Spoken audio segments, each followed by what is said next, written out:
are listening to The Common Sense Practical Prepper, sponsored by Duct Tape, the real duct tape. It fixes everything, except bad decisions.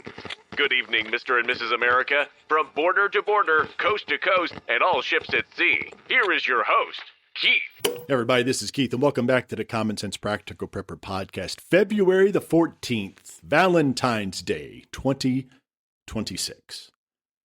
So today we're going to talk about precious metals, primarily silver. We're going to do a deep dive into it. I've spoken about silver a time or two, silver and bartering, but I want to talk a little bit more and get a little bit more in depth. So before we get started, this is not financial advice. This is just my opinion and the results of some of the research that I've done. So I want to talk about my latest visit to a local coin shop here in Richmond, Virginia. So when I look at the price of silver and how volatile it's been, I wanted to do some research to figure out exactly what's going on. And a lot of what I found out for the price of silver applies to the price of gold. Now, I've said before, especially when silver reached, was it 70, 80, 90, and then 2 weeks ago it hit 115, priced way out of my budget. But I'll tell you what I found out. And I'll tell you some purchases that I made and why I made those purchases. Again, silver bullion, gold coins, silver coins may not be something you want to do, but at least do your research. You might be surprised on the benefits of holding physical silver or physical gold. So the other day I purchased some silver rounds. And remember, silver rounds are not legal tender. Silver rounds, and make sure if you ever purchase a silver round, there's mint marks and you get them from reputable mints. Sunshine, TMI, there's a bunch of reputable mints out there.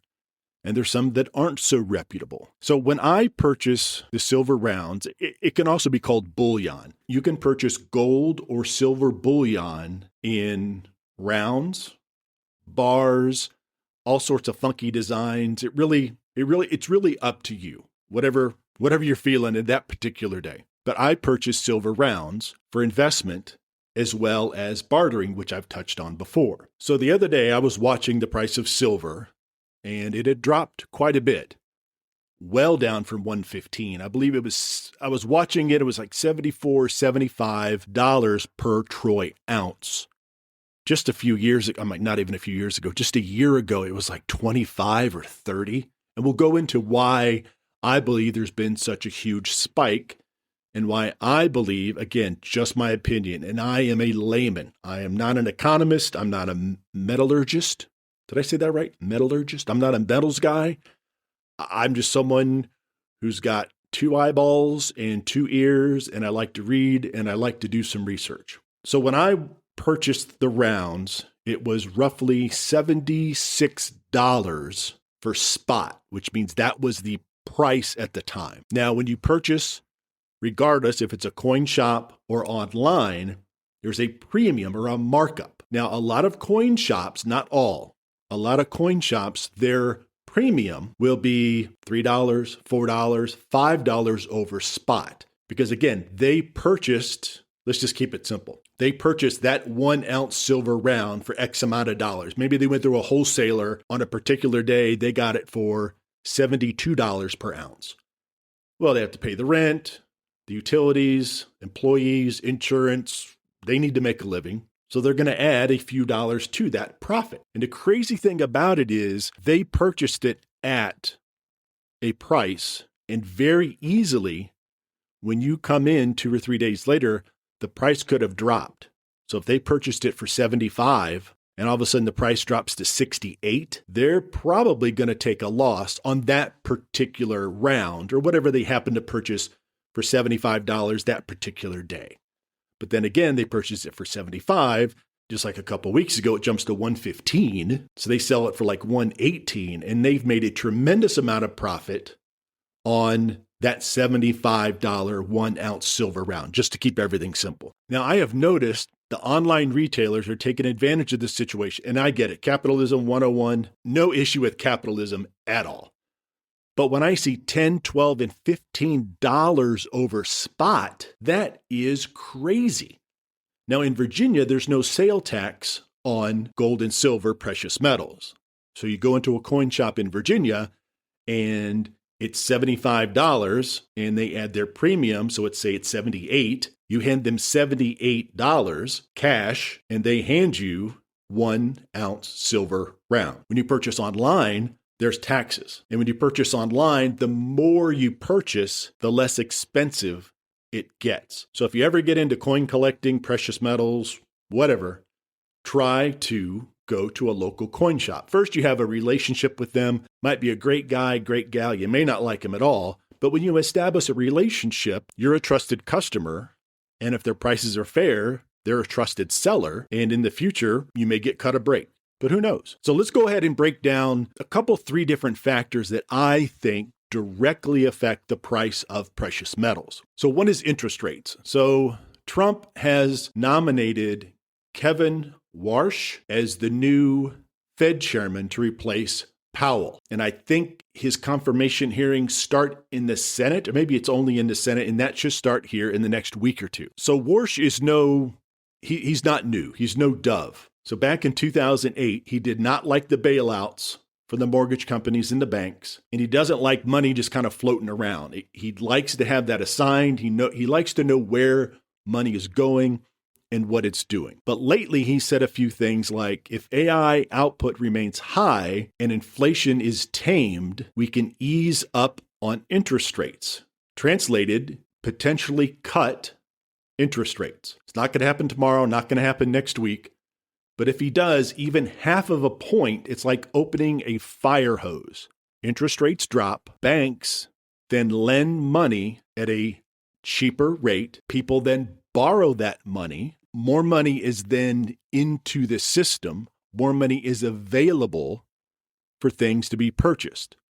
Supply and demand, the price of precious metals in that instance would tend to climb. But here's the wild card, or here's the kicker. Job numbers are the wild card, in my opinion. I believe it was late last week. The job numbers came out, and I think we added 130,000 jobs to the workforce, which was a little more than what was predicted. So Wall Street goes bananas. They're celebrating, popping champagne, and the dollar went up. The dollar on that information, on that good news, strengthened. Silver fell 3% before lunchtime. Strong jobs means no real rush to cut rates.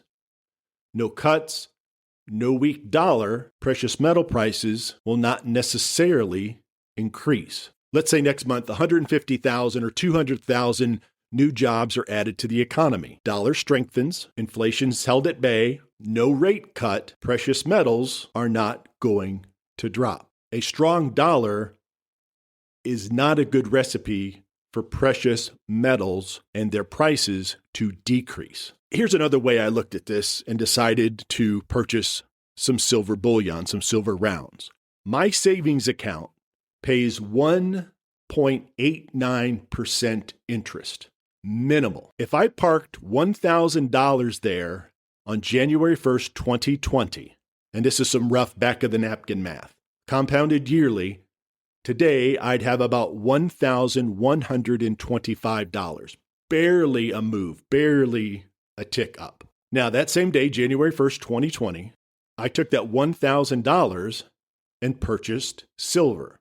Spot back then was roughly $18. It was $17.90. So let's say $18 per troy ounce. That would have yielded me at the time 56 ounces, 56 1 ounce silver rounds. The current price, give or take, $79 per troy ounce. Those 65 rounds are now worth $4,400, a 400% increase. This is something I just looked at. It's not because I'm a financial wizard, but because metal tends to hold its value long-term over time, whereas the US dollar in currency is much more volatile in its own way and has several other aspects to it that will increase or decrease its strength, the strength of the dollar worldwide. So here's another spot, since we're talking about the dollar itself. So the strength of the dollar, the DXY, right now the dollar is at 97. And that's just a number. I can't tell you if 97, how much better 97 is better than 95. It's just a number on an index. So currently, that's a strong dollar, relatively speaking. But in January, it was 92. So why did it jump up? Why did it strengthen? There were tariffs. Trump talks tough about tariffs with Canada, Europe, the price of steel, aluminum, even gold and silver itself. Tariffs jack up the costs of items that are imported or exported, and it has the potential to hurt imports. Inflation would tend to tick up a little bit in reaction to hearing about these tariffs. So the Fed might hold rates a little higher to fight that inflation. High rates, dollar stays strong, strong dollar, gold and silver gets pricier for everyone. Less demand, the prices tend to cool. But tariffs also scare people. Trade wars mean uncertainty. You hear tariffs, that's kind of scary. You hear trade war, and that sounds a little scarier. Uncertainty means they sell the dollar and buy metal. China, India, they're not waiting. They're purchasing a lot of precious metals. We'll be back after a quick break. Hey, Common Sense Practical Prepper listeners. Want reliable, long-lasting food for your preps? Augustin Farms has you covered with top-quality freeze-dried and dehydrated meals, veggies, meats, and more. Shelf-stable up to 25 years, made in the USA, and actually delicious. Great prices, even better product. Use my affiliate link in the show notes. Don't forget to use the coupon code PODCASTPREP at checkout for an extra 10% off. Stock up now and prep smart. Back to the show.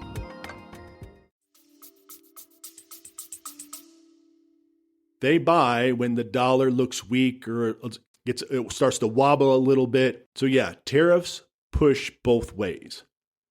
Up to short term, down long term. Right now, the dollar's winning. Hence, the price of silver and gold dropped a bit. And here's the third part, geopolitics. Not headlines, not CNN, but just things that are going on in the background. So in Q4 of 2025, China purchased 280 tons of gold. That's a lot of gold. They bought that for insurance as a hedge against tariffs or other things coming down the pike. The war in Ukraine is still going on.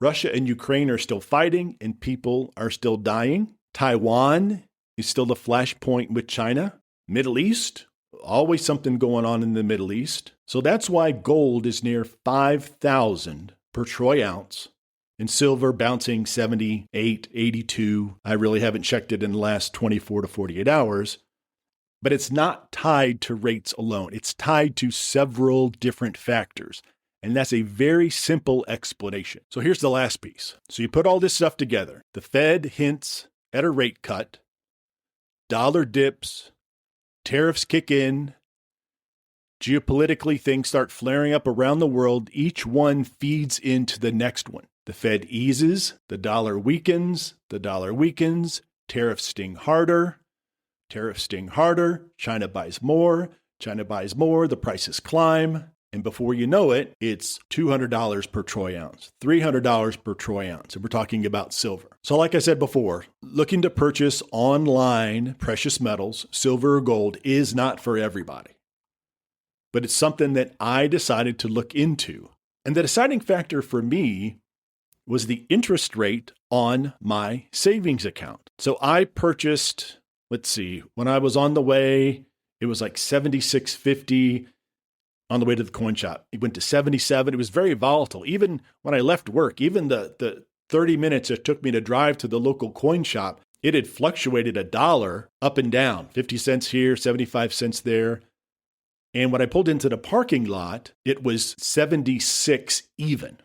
So I'm thinking 78. By the time I got into the shop, it was not 76 even.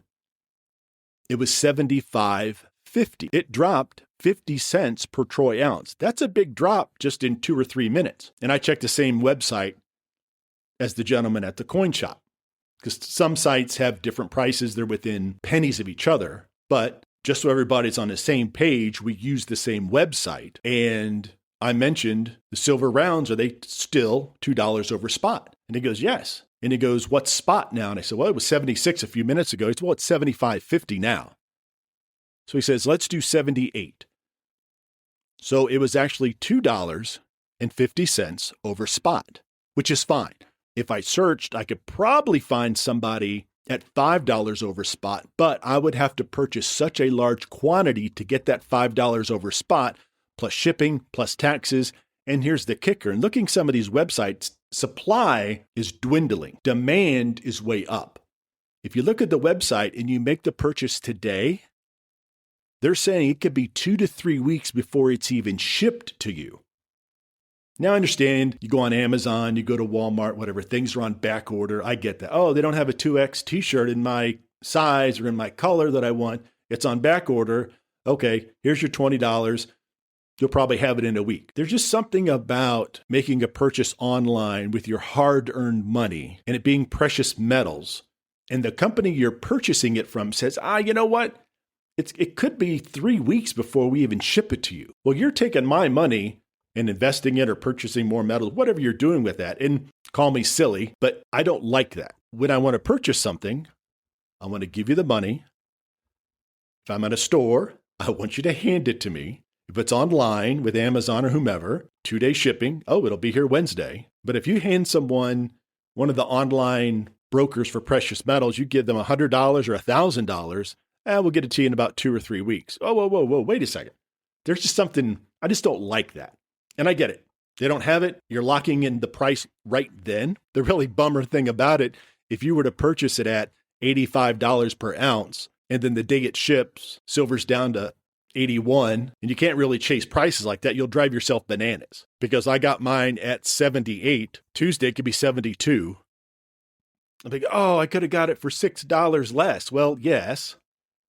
If I had purchased it 9 months ago, I could have got it at $30, but you just end up driving yourself crazy trying to chase a price like that. You have to decide, can you afford it? Is this something you want to do? Does it make sense to you financially? So when it comes to precious metals and supply and demand, as per usual with Wall Street, things are purchased on paper without having the physical, in this case, physical silver or gold to back it up. It's all on paper. So until you have that physical piece of silver or gold in your hand, you haven't purchased anything. And Wall Street and these financial institutions are famous for just purchasing things on paper. Millions of dollars of this, or futures in cattle, rice, whatever it happens to be, the futures market. It's all on paper. And where the problem is when people come to collect on that. Well, you purchased 16 tons of gold on paper. And now you're like, okay, I want my 16 tons of gold.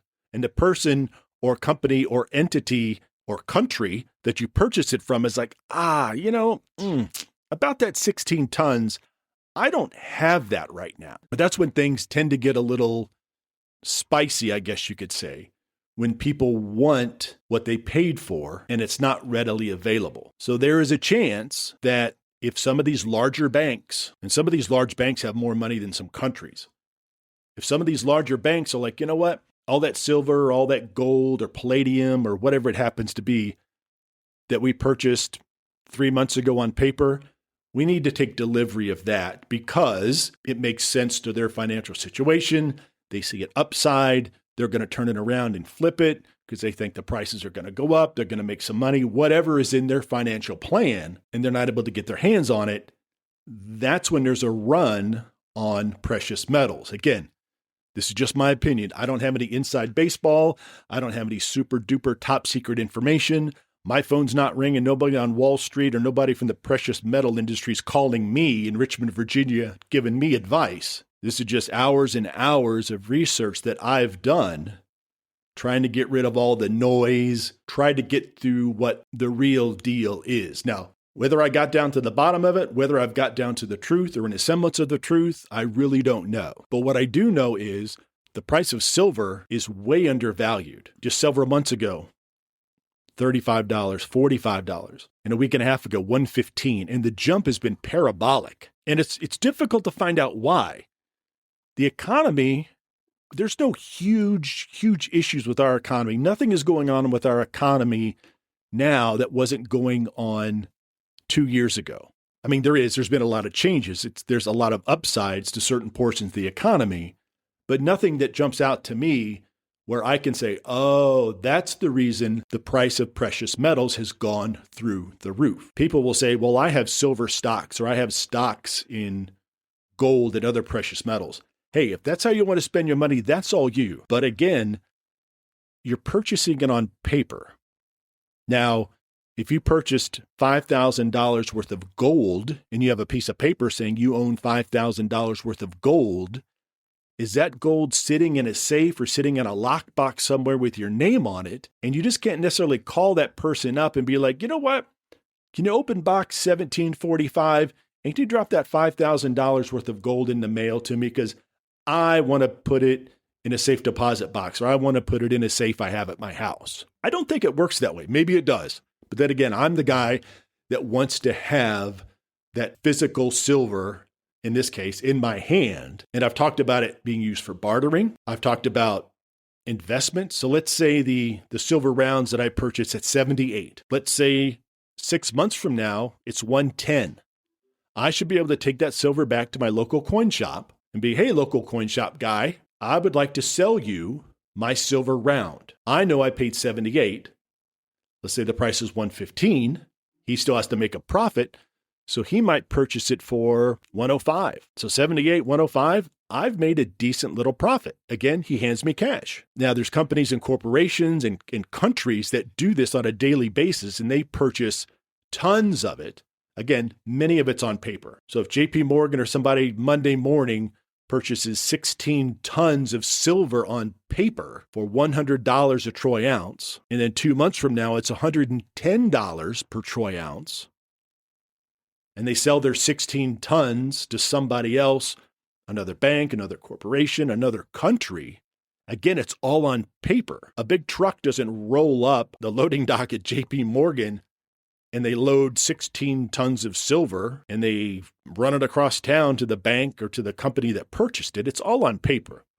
And that's where things get a little squirrely when there's a call, when that person says, I want my gold, I want my silver that I purchased 6 months ago, 6 years ago. So like I said before, I prep as a hedge on inflation, and the silver rounds will be exactly that. If it ever gets to a situation where bartering needs to happen, then right now that one silver round is worth $76.50 when I purchased it. I'm sorry, $75.50 when I purchased it. Now, again, I've talked about bartering before.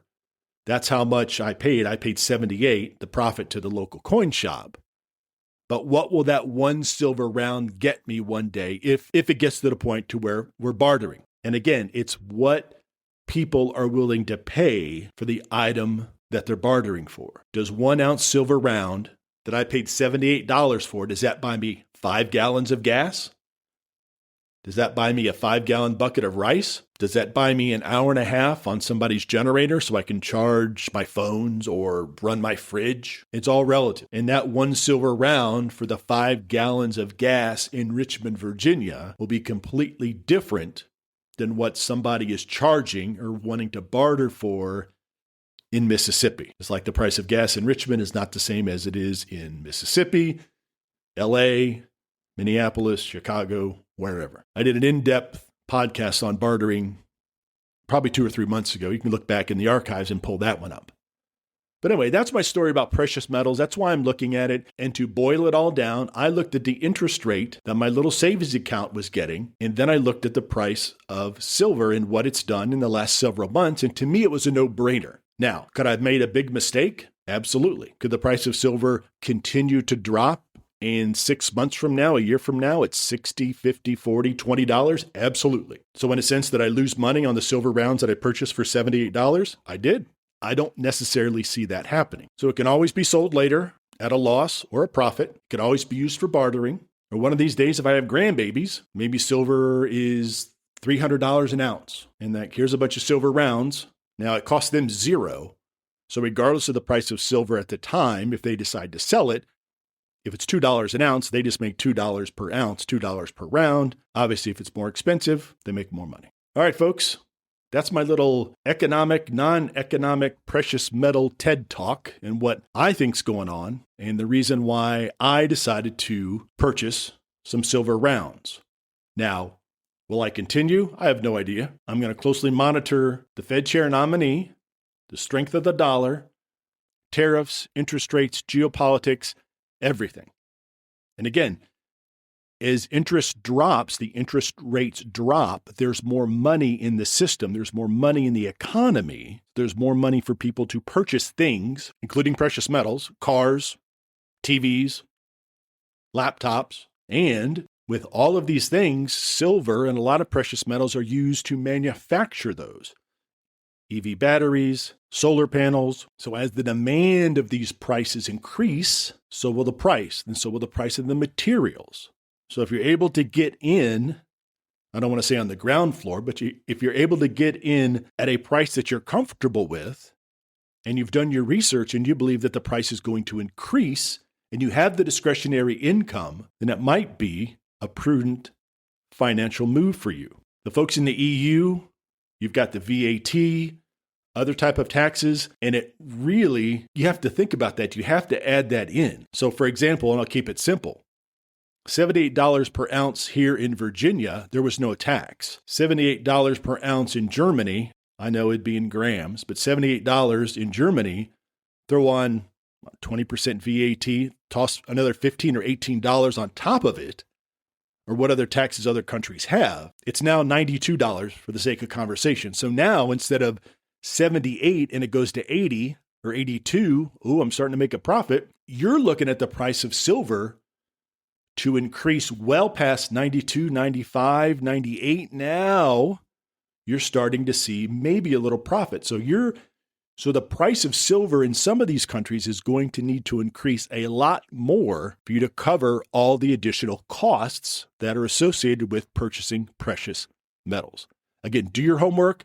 It could be great. It could be something you want to look into, do your research, or it could be something where you're just like, that is not for me. And I get that 100%. A lot of people like to keep their money in the bank. It's insured by the federal government, at least here in the United States. And more power to you. But getting into precious metals, and it's silver, it's not gold. Trust me, I do not have the money to purchase gold. It's something that I think might be beneficial to me. All right, folks, thank you so much for stopping by. I have more emails to get to. I promise I'm going to get an email episode in as quickly as I can. Don't forget the affiliate link for Augustin Farms. It'll be at the top of the show notes. Use that affiliate link. I get a commission from the sale, podcast prep at checkout for an additional 10% off. Folks, thank you so much for stopping by. Again, I really do appreciate it. And as always, take care of one another. Be careful out there. Happy Valentine's Day. And until next time. You've been listening to The Common Sense Practical Prepper. Subscribe, like, drop a review. Over and out.